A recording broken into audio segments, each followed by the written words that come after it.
Good evening. Get that off.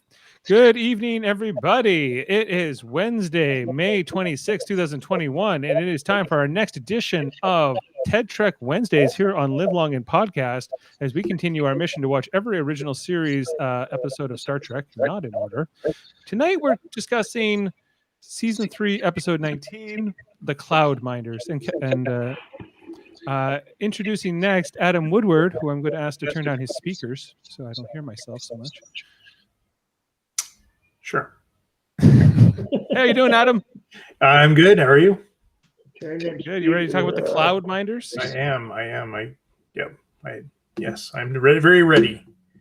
Excellent. Okay, and bringing in next, Ted Mater, the namesake of this podcast, is he's here to talk about the Cloud Minders. Yes, I'm here, and let's get her on. Let's talk about it.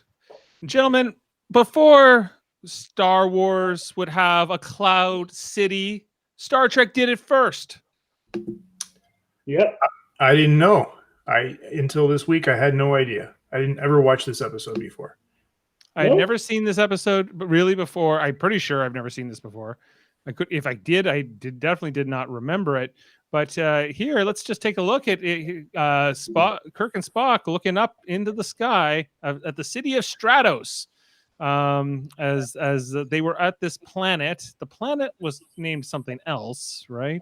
Asada or something like that.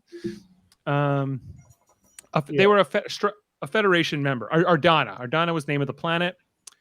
And so Kirk and Spock are here because there's a mineral known as Xenite, which they need to fight a botanical plague on some other planet, which we don't see, which is called Merrick 2. Now, they get to Ardana, and there's some mix-up with the transporter things, but the plan was that they were going to beam down and get this substance, this Xenite, and kind of get out. You know, they were here for a quick simple operation. Seemed like a simple operation, but it wasn't. It turned out to be a whole thing about class warfare. It never is. They're always going to get some kind of mineral or something, and it never is. Yeah, some medicine, I'm here for some other thing. It should be straightforward, but it's not, and therefore I have to do all these other things before I can get on with it. But that just sets up the circumstances. Dad, what did you think of the idea of a city in the clouds? Yeah, I thought it was kind of cool. Yeah, seemed like the only two people who lived there was that guy and his daughter. So, I don't know. There was other servants around, but it didn't seem like there was. They had these kind of guys in weird uniforms that were Centurions, but yes, like they were called the Sentinels, I believe. Sentinels, but there was no one else. Yeah, it was not a densely populated city. That we it was season 3. They probably didn't have budget for it. Yeah, there was like 5 or 6 extras tops here, including the ones we had on the bridge of the Enterprise. So there was a bit of disbelief. We also get the idea that this is a fairly small population on this planet. There's only these. So there's 2 groups. There's the troglodytes, which are like the miners. They're like the working class guys. Right. They're the blue collar. They're the slaves. But then the white collar guys, they got their head in the clouds. You know, they're all with their artsy fartsy stuff. Yeah. Yeah. It's getting a little bit more obvious with the metaphor here. But that they all used to live on the surface of the planet. But then the ancestors of the people who live in Stratos, they kind of screwed over the working man. And but you know what was interesting about that is in typical fashion, you'd see capitalists screwing over the working guy or corporations, but in this case, it's the art class, the people who are the intellectuals and the philosophers are now screwing over the working class, which is very different than what we typically see in these kind of things. Yeah, although I do get some shades of the not to get political, but in our own day and age, we have some of the extreme left-wing people who are out there too, and it kind of gave me shades of that a little bit with their belief in their own superiority, the elitism that was coming through here from the people who live of Stratos or all of Ardana. Yeah, so I found this to be kind of really imaginative, though, especially considering that this does predate Star Wars, which like I think that the idea of a cloud city, I think, just kind of blew a lot of their minds back in the 70s. I always got that impression. It was a big deal from a science fiction sort of conceptual point of view. But anyway, so they get down to that. They go down to the planet. They're here for their mineral. But guess what? It's no go. We got some troglodytes who are going to get the jump on them. They are the minor people, as mentioned, the working class. And when we first see them, they're led by what's her name? Vanna. Vanna White. Yes, and the group there, and they all wear like these shades. Let's just make them a little bit bigger there, just so you can get. Well, they can't stand the sunlight because they work in the caves. Right. So their species, these Ardanans, they I guess all had less tolerance to light. They were all subterranean, I guess. Yeah. And but people like Mr. Advisor and Droxine, they don't seem to be bothered by the light, so they've clearly overcome that. So then we get like kind of like this really drawn out fight with them, Kirk, Spock, and these troglodytes. It goes on for feels like a while. Yeah. But then Kirk and Spock kind of win, even though it's 2 against 4. And and then Kirk's trying to find out what's going on. But they only win because the advisor beamed down with his henchmen. Right. Yeah, they kind of get saved by Mr. Advisor. Shot one of them. He does shoot with one of them. That was a good fight scene, by the way. Which one? This one here that you've got pictured. So I thought it was long, but you liked it. I did. This episode to me was really entertaining for season. Like I've been really critical of season 3 the last few weeks, but this one I really enjoyed. I thought it was an entertaining episode. It was.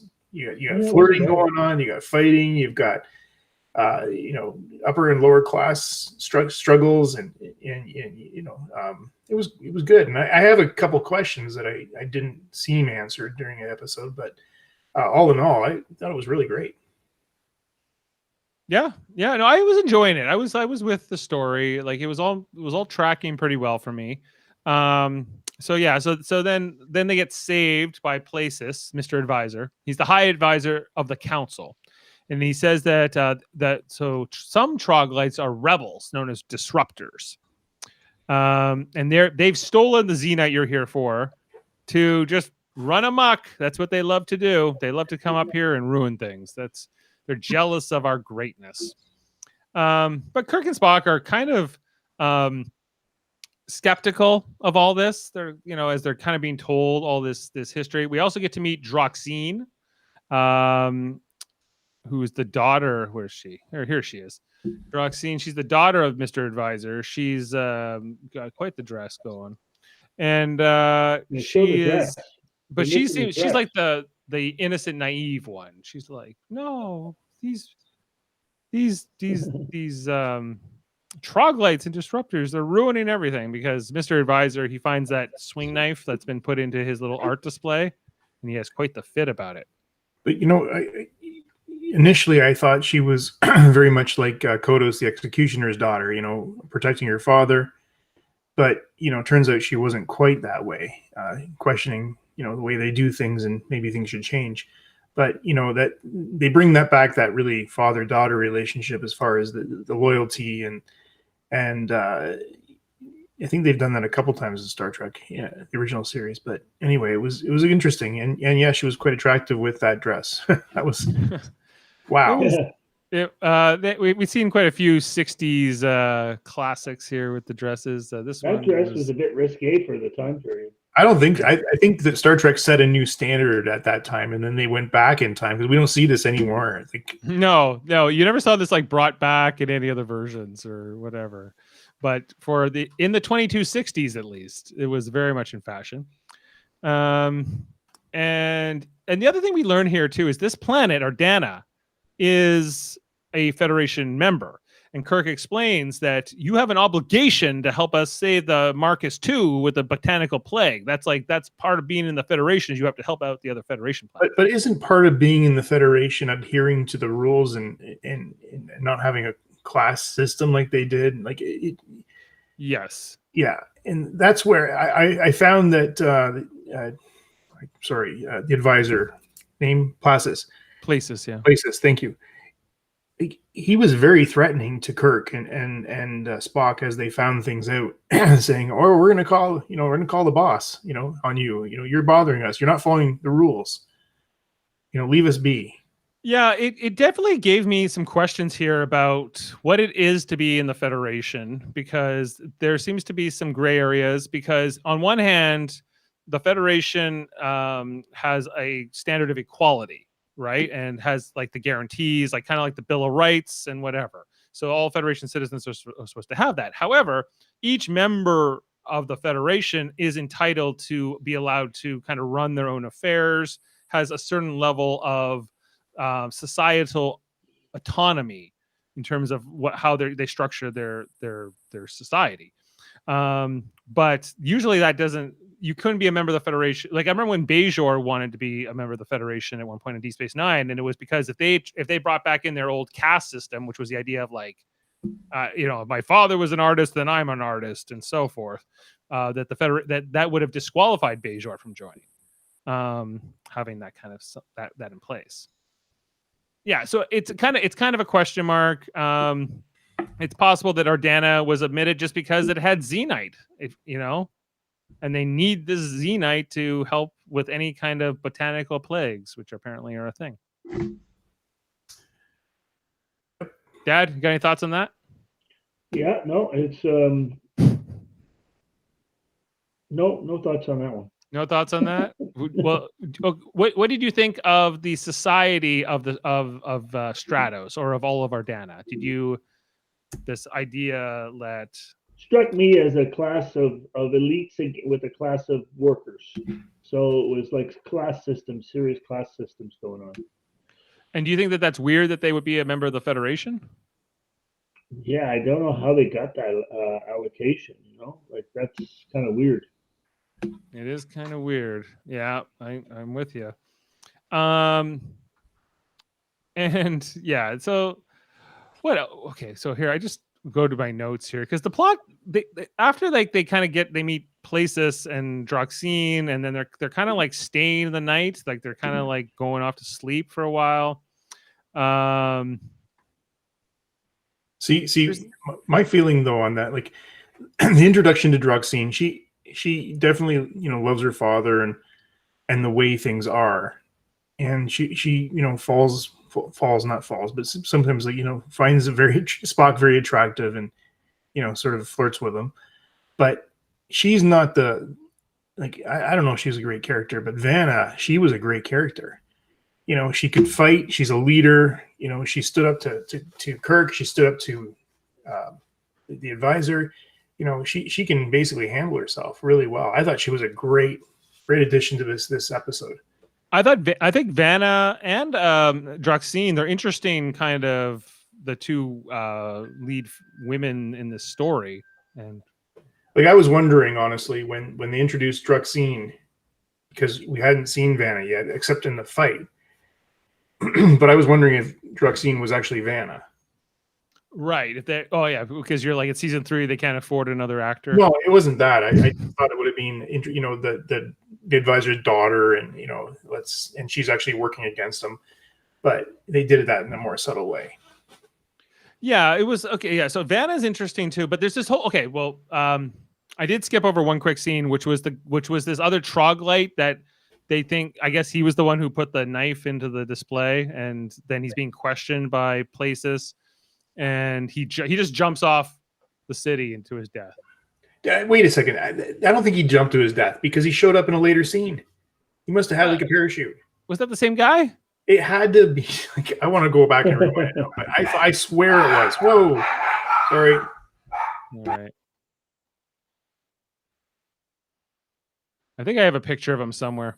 If I can find it. Yeah, like a lot of those guys, a lot of those troglodyte guys, they looked alike. There's this guy. There was Mydro. There was Anka. And then there was the other. No, the other. It is a different guy. Hold on here. Take a look.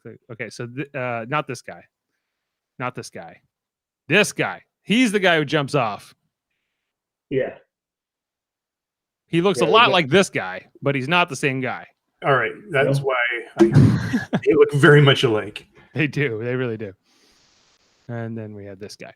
Okay, so just to get back, okay, but there's this whole sequence here after he jumps off the Cloud City to his death because he doesn't want to, I guess, give any information about his cause or the disruptors.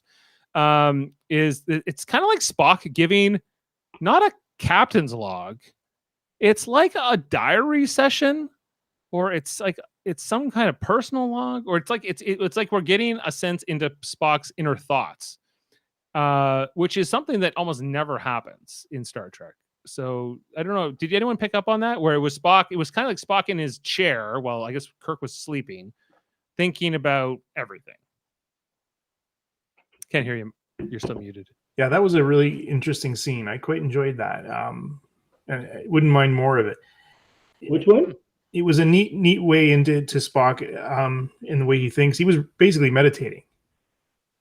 I guess that's what it was. It was like we were hearing the inner thoughts of his meditation, and he was talking about Spock was about how Droxine's a bit naive, and does she really know like how terrible it is down in the mines? And then there's Vanna, and he was thinking of Vanna, this woman he had just been in the fight. She was desperate. She had such desperation in her fight.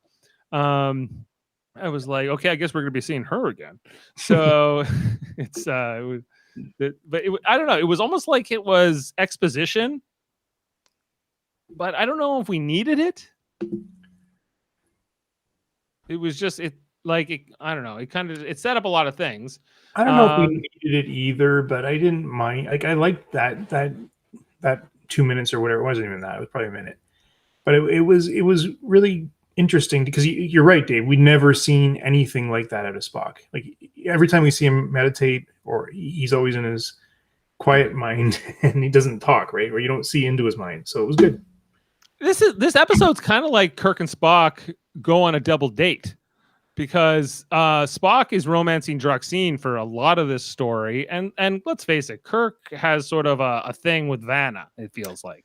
Well, that scene particularly was a little, again, awkward by today's standards. He's like, yes, you either came in here to murder me, or if I want to give you the benefit of the doubt, take me hostage by knife point. But he doesn't sleep very heavily. He wakes right up and he gets the drop on her, and he's stronger, so he's just can keep her down.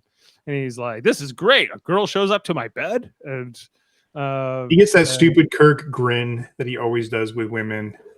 Yeah, that's, I don't know. I guess that worked back in the 60s. And they're fighting, and then he lets her up, and he didn't take the knife away. Like it was still there for her to grab. Yeah, and then doesn't she get the knife back? Yeah, she does. Yeah, sometimes Kirk's choices, I gotta say. Anyway, so there's this whole thing, but he's like, tell me, I want to kind of figure out what's going on here. And she, Vanna was not an easy one to deal with, but we're kind of led to believe that the gas, makes her kind of a pain also.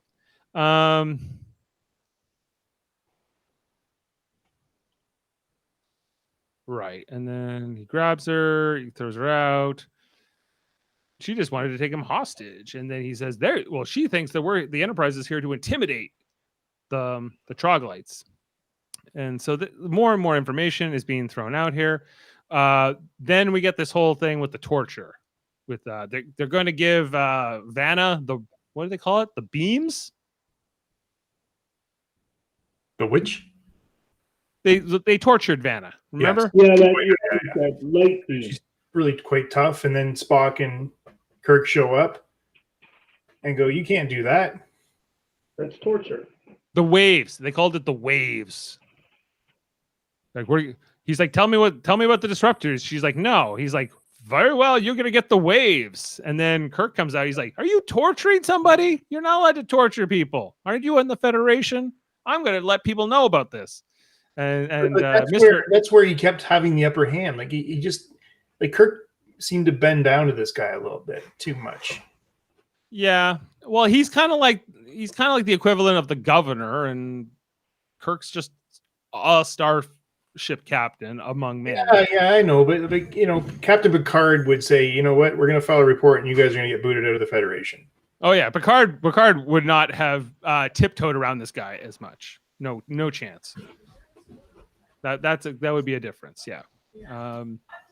And at this point, the relationship between Mr. Advisor and Kirk is not too good. But Kirk says, we're not doing it this way. He beams out, and the advisor says, Mr. Advisor, he goes, if he shows up on this planet again, you kill him. Yeah. I'm like, that's extreme. That's Stratos. More extremes. Anyway, so once Kirk and Spock are back on the ship, then McCoy comes along and he goes, listen, man, like these troglodytes are dumb. I've looked at the science and they're just dumb. It's causing retardation. Did you get that one? Well, I did, and it did remind me of that. That wouldn't happen today.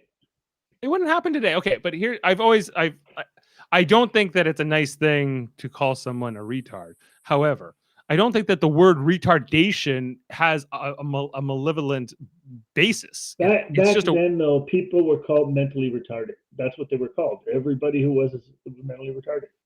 Right, but then it became a derogatory term. But that happened over the last... Only in the 80s and 90s.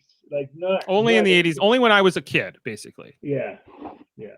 Right? And then it became a derogatory and a faux pas. But in 1969, that was definitely not the case. No, not at all. Right. So there's certain, I don't know. Dave, I just overlooked that. That's definitely part of the language of the time, and we know what it means. I agree completely. I don't think we have to admonish the episode for it. Yeah. No. Whatsoever. Like, if anything, I wish that certain words aren't thrown away just because other people use them in poor manners. But it was whatever. The way it was done back in that time frame. Right. I think it's unfortunate what happened in our history around the use of a verb, but whatever. Anyway, so they kind of figured out that the Xenite gas is what makes the troglodytes dumb and not as smart, not as intellectual. And this has allowed the people who live in Stratos, the non-troglodytes, to kind of be the dominant class for a long time and to have. Today they would have positioned it by it's a disability, it's a workplace safety injury. I mean, there's other ways. Because it's not a safe environment, clearly. No.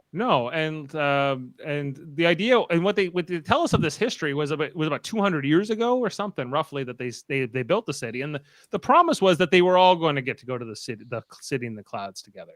But that's not what happened.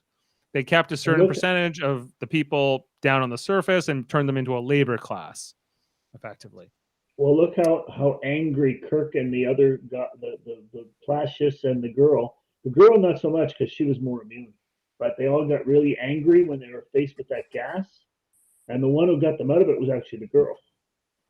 Right. And only because she had been not exposed to the gas. She phoned the shit. She was less affected, but it was you saw Kirk in particular how much it affected him. And the other thing about these troglodytes is that they're more violent than the more enlightened Stratons. Because they're more violent, though, because that makes them more violent. That gas. Right. It's not their fault. Yeah. Right. It's not their fault, but they're also living in a harsh environment, like beyond the gas. I mean, you're working underground. It's a hard work, hard life. You're a coal miner. Yep. Yeah. Coal miners. Yeah. So, what do you think of Kirk's plan here? So he's like, okay, I'm going to beam into Vanna's cell. And then I'm gonna turn her, and I'm gonna give her this mask. And with the mask, when she has the mask, then I'm gonna have her trust. Once I have her trust, I'll get the Xenite, and then we can go do our mission. But I think Kirk gave himself way too much credit here. You're dealing with decades or centuries of mistrust and anger towards the cloud people, and one mask with green, yellow, and pink Tic Tacs. Yeah, well, that's I don't know why they're needed, but apparently they help in the filtering out of the Xenite. Yeah, I think this was an interesting just kind of metaphor, like about how something simple can have a tremendous effect. However, yeah, like Kirk is going on quite the Hail Mary plan here. He's going around the Federation rules. He's like, my mission is to get that Xenite to the other planet.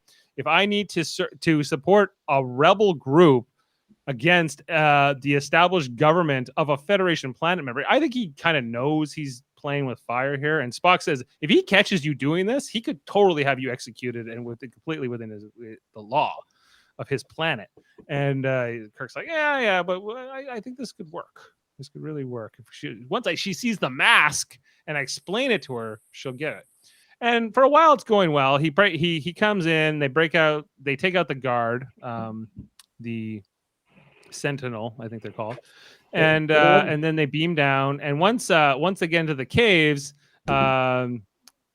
she turns the tables on him and she says, "No, you dummy! I was never working with you. How come in COVID-19 no one ever came up with a mask like that went across the top of your head? Nobody thought of it. They didn't. There was nothing in their history to. Not one COVID-19 mask I saw looked like that. Yeah, I prefer to call them not masks or preventers. We'll call them protectors. Yeah, we'll call them protectors. Yes. And then she makes Kirk dig. She's like, dig with your bare hands. Dun, dun, dun. And then commercial. And and Kirk's like, oh, are you serious? So this goes on for a while, I guess. Then he beams the leader down. Yeah, she's putting him to work. Oh no, he gets the gun back from her. Because they want to kill her. Anka and Mydro, they're like, let's kill this guy. And she's like, no, I captured him. I'll decide when he dies. Yeah, but once they're gone, he's able to kind of. He sealed it off. And he seals it off. And she's like, we'll die. He goes, die from something that's invisible? Please. I love that. I loved that he threw that shade at her. Yeah. Just because she was like, no, there's no gas. And she doesn't believe in the gas, and neither did Mr. Advisor. So she seals him in, and then Kirk calls up to the Enterprise. He's like, find Mr. Advisor and beam him into this cave immediately. Okay. This was a very Picard move. It was very Picard-esque. However, okay, like I do want to try to understand the word immediately and what it means to Kirk, to Spock, and Scotty, because Scotty's like, I should be, because it was for a while Mr. Advisor was talking to Droxine, right? And he's like, he did say immediately, right? And Spock's like, but not with the girl. And he's like, but immediately means immediately. He's like, yeah, but not this immediately. Anyway, they don't beam her down. They wait for her to walk away. You should have beamed her down. That would be more fun.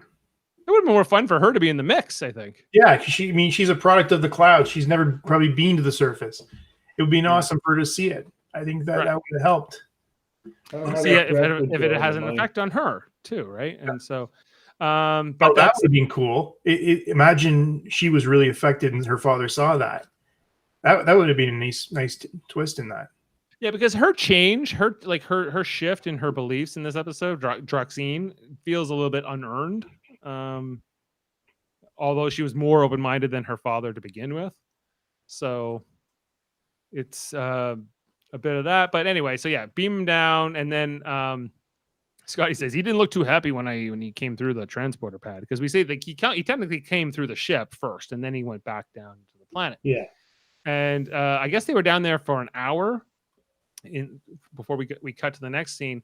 But you see, I like the way Shatner was playing it, like with the effects of the gas on him, and sort of how his mannerisms and his demeanor changed in the cave.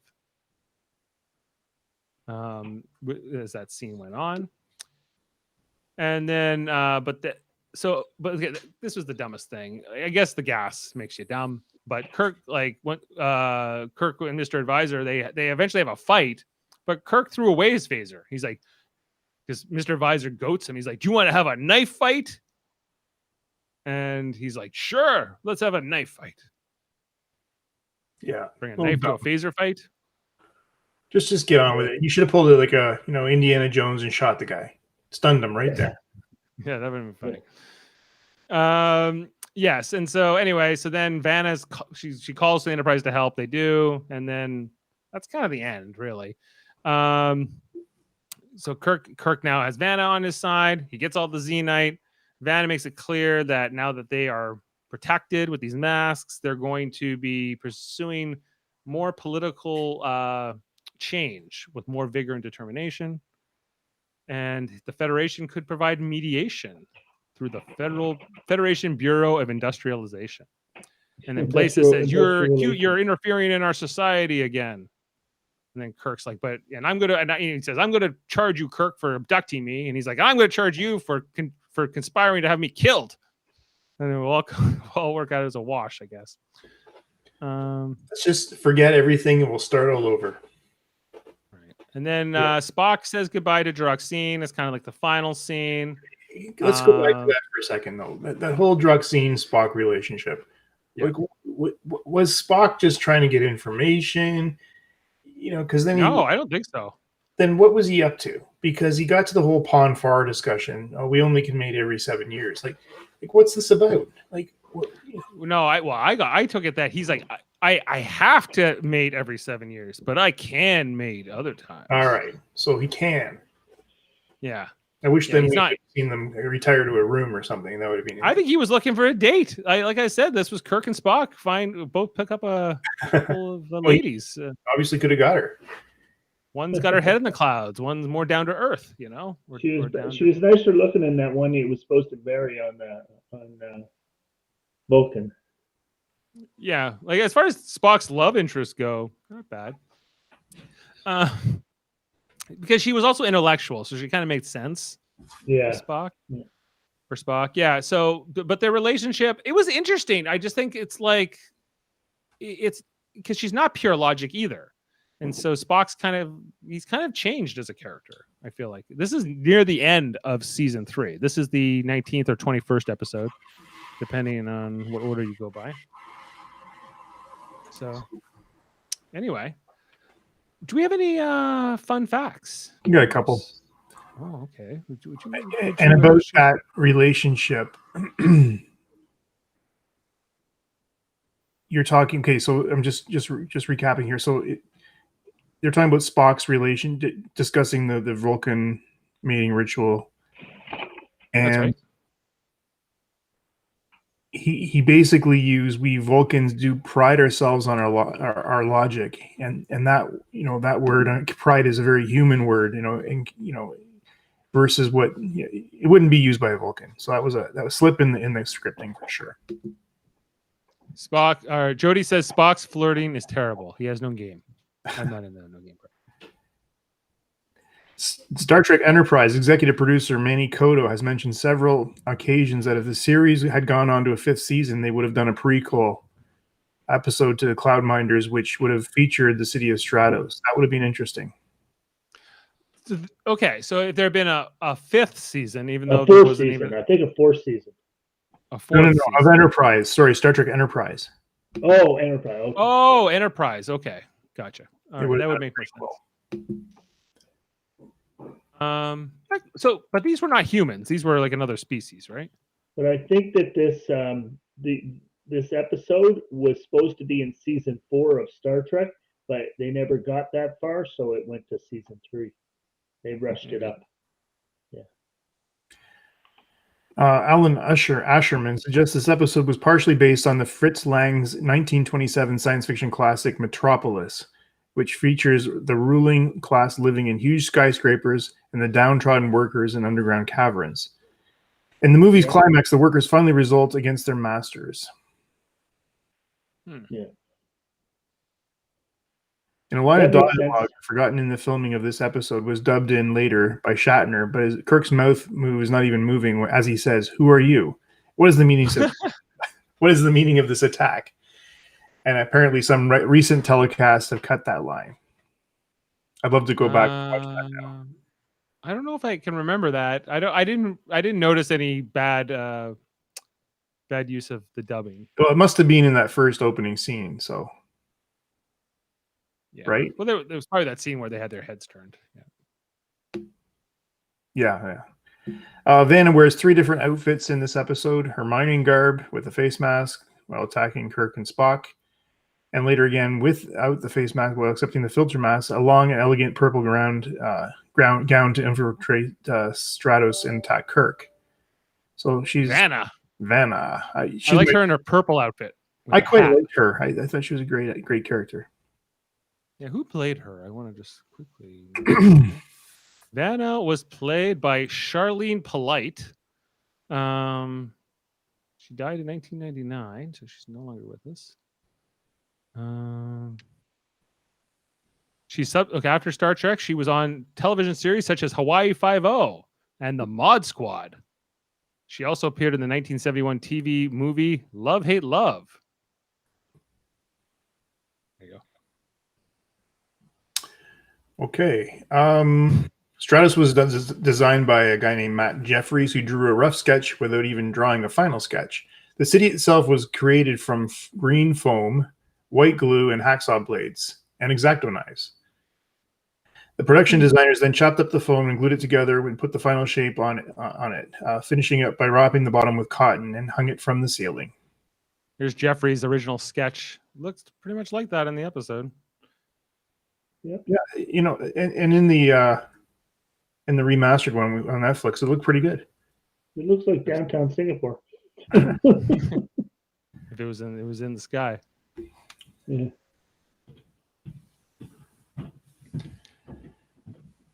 Okay, I think that's where we'll end it. Okay, the bed that Kirk sleeps on was last seen as a couch from the Empath, and earlier from Spock's brain, which we still haven't done.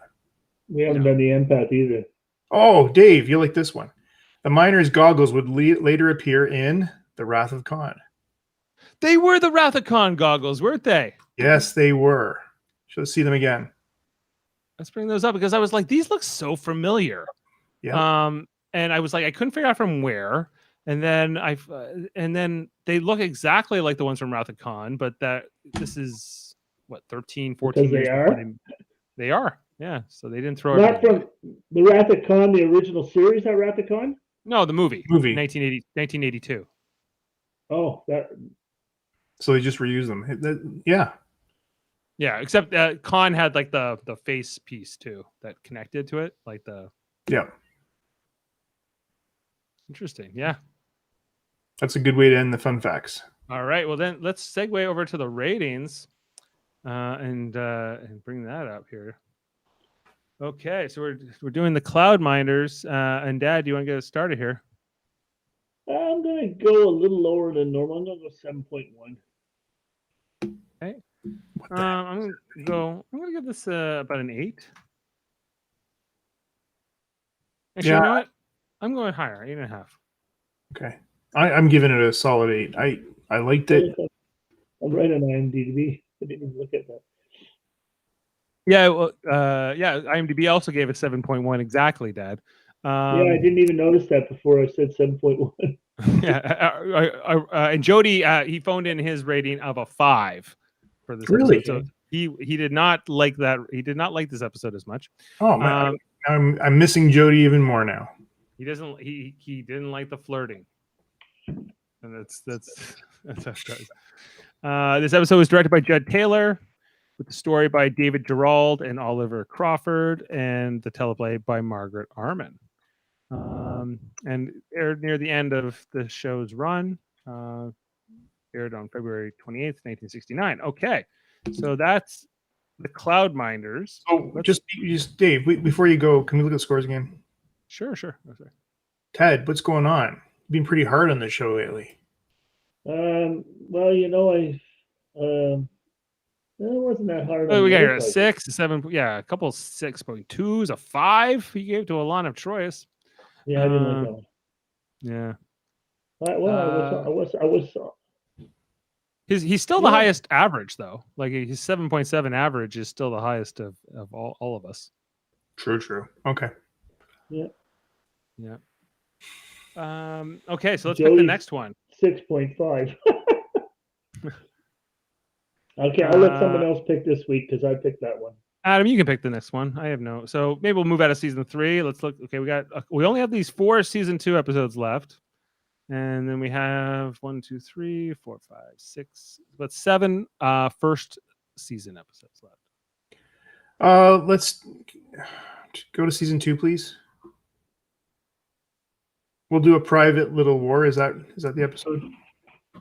Private Little War. We're gonna do. Yes, that's the name of the episode. And just to bring that down, because I always have to familiarize myself quickly with a quick search. What is a private little war? So, this is the one where Kirk loses his memory and joins an Aboriginal tribe. I don't like this episode. You picked it. I know. All right, we're doing a private little war. Let's see how that goes. We have to do them all at some point. So this